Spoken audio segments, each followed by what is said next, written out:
Welcome back to Hendy Creek. We're rediscovering a passion for music by finding new music to be passionate about. And today, we're going to talk about a new album from an old band. So AFI has existed as a band for over 30 years at this point. And in that time, they have evolved. Starting in the Bay Area in California in the early 90s, they've gone through periods where they could have been called hardcore, post-hardcore, emo, and goth rock, and probably a range of other descriptors that would apply at different points. All that is to say that their sound has certainly changed over the course of their career, and I think that's a good thing. Personally, I became acquainted with them during the Sing the Sorrow era that came out my senior year of high school and ended up being a pretty big part of my musical identity for quite a while. I mean, even to this day, one of my all-time favorite shows was AFI on the Sing the Sorrow tour at the Water Street Music Hall in Rochester, New York. And that's a whole other story that I can get into sometime. But getting really into that album made me want to go back and listen to some of their earlier stuff, and albums like Black Sails and the All Hallows EP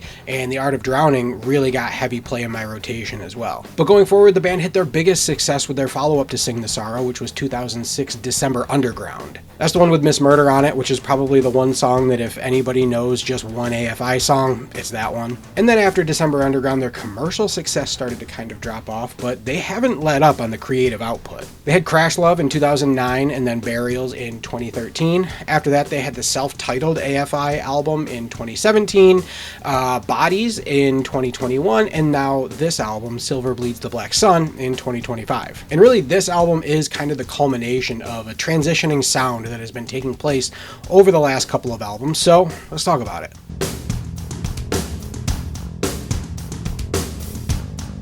This album definitely has a sound. If you're looking for some comparisons, the band has cited influences like the Sisters of Mercy, Bauhaus, and The Cure, and Echo and the Bunnymen, and I think those absolutely capture the vibe of this album. And Davey matches that vibe with his vocals staying mostly in the lower register, even sometimes alternating between low register singing and more of a speaking voice. And the great part of that is that when he does get around to belting it out at times, it really highlights those moments. And really every song fits that vibe perfectly, but it does it without every song sounding the same.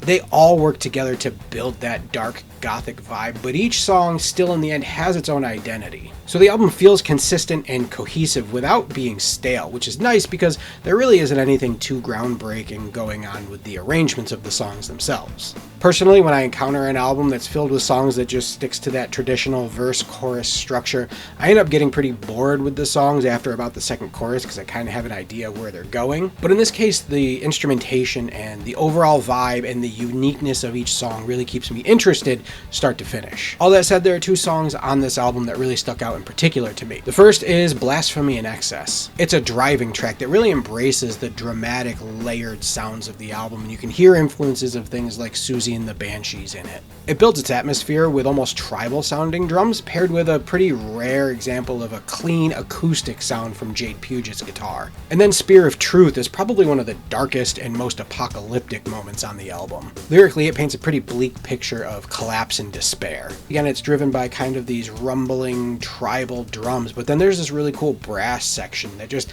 highlights Davey's theatrical and melancholic delivery. For a long time, over the years, as I've listened to AFI's evolving sound, I have admittedly been one of those "this isn't the AFI I fell in love with" sort of people. But for this album, I decided to come into it and put myself in the mindset that this isn't AFI, this is just some other band that I'm checking out the album. And with that approach, combined with the fact that the album simply is really good, I ended up loving it. It's helped me enough that over the last couple of days I've gone back and re-listened to some of their 2010s work and have found a new joy for that as well. So overall, Silver Bleeds the Black Sun for me is absolutely a green tier album and so worth checking out. But that's it for this one. Leave a comment, let me know what you think of this album, let me know what you think I should check out next. Don't forget to subscribe to the channel so you don't miss the next video. Check the description for links to my Patreon where you can get ad-free versions of this and every other video that I post here on YouTube, along with all of my discography deep dive videos. And check me out on Twitch where we're doing live music reaction and listening parties every Sunday at 8 p.m. Eastern. But until next time, I'm Kyle.